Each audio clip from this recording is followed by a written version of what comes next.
हे केशव, तुम कहते हो कि हर प्राणी अपनी अपनी प्रवृत्ति के अनुसार अलग अलग कामना करता है, परंतु मेरे विचार में प्राणी में चाहे कोई भी गुण प्रधान हो, उसकी कैसी भी प्रवृत्ति हो, फिर भी हर प्राणी एक ही तरह की कामना करता है। अर्थात हर प्राणी केवल सुख की कामना करता है, दुख की कामना कोई नहीं करता। वो कभी दुखी नहीं होना चाहता, इसीलिए सदा सुख के लिए प्रयत्न करता रहता है, चाहे वह मनुष्य राजा हो या रंक हो, स्त्री हो या पुरुष हो। तुम ठीक कहते हो अर्जुन कि सब सुख की कामना करते हैं, परंतु सुख की परिभाषा हर एक व्यक्ति की प्रवृत्ति और रुचि के अनुसार बदल जाती है। एक साधु पुरुष को दूसरे को सुख देकर सुख मिलता है, दूसरे की सहायता करके वो खुश होता है, और एक नीच प्रवृत्ति वाला मनुष्य किसी को दुख देकर सुखी होता है।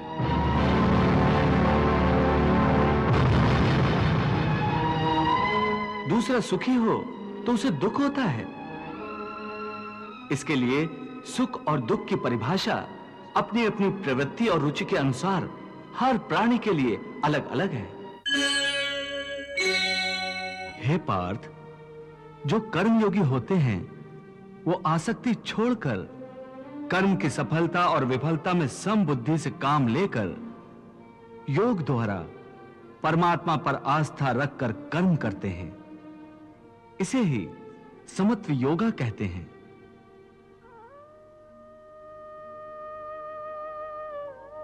हे पार्थ, ईश्वर को समर्पण करने की भावना से किया हुआ कर्म फल प्राप्ति की कामना से किए हुए कर्म से कई गुना अधिक श्रेष्ठ है।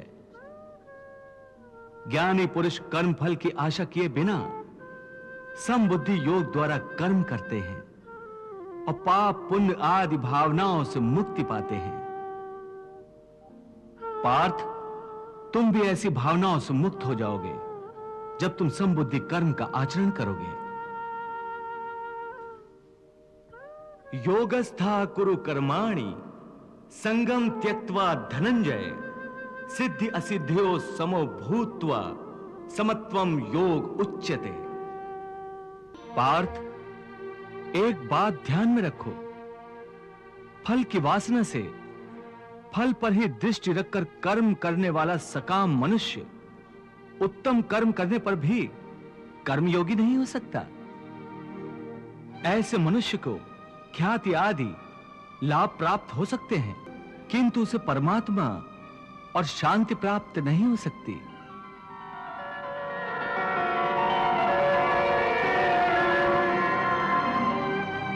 हे केशव, मनुष्य को पाप पुण्य दोनों बंधन कारक है, दोनों से भला बुरा प्रारब्ध बनता है। प्रायश्चित द्वारा पाप से मनुष्य मुक्त हो सकता है, परंतु पुण्य से वो मुक्त कैसे होगा?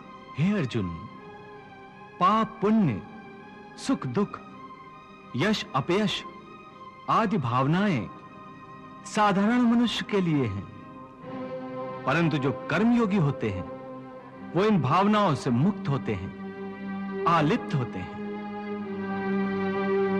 कर्मयोगी अपनी अंतरात्मा की आवाज को परमात्मा का आदेश मानकर आचरण करते हैं। इसमें कहां आती है पाप पुण्य की भावना? हे पार्थ, यदि तुम मोह के अधीन हो गए हो तो निष्काम कर्मयोग कैसे अपनाओगे? तुम्हारी बुद्धि पर जो मोह के अंधकार का पटल छा गया है उसे ज्ञान के प्रकाश से हटा दो और अपनी बुद्धि को मोह के दलदल से बाहर निकालो। हे पार्थ, यदा ते मोह कलिलम बुद्धिर्व्यतितरिष्यति तदा गन्तासि निर्वेदम श्रोतव्यस्य श्रुतस्य च। हे पार्थ, मोह बुद्धि का अज्ञान होता है और इसी अज्ञान के कारण मनुष्य भौतिक आकर्षण में फंस जाता है। वो जानता नहीं कि देह तथा समस्त भोग नश्वर हैं, मिथ्या हैं। जब मनुष्य सत और असत अथवा नित्य और अनित्य का भेद जान जाता है, तब वो निरासक्त हो जाता है। उसे किसी भी चीज का आकर्षण नहीं रह जाता।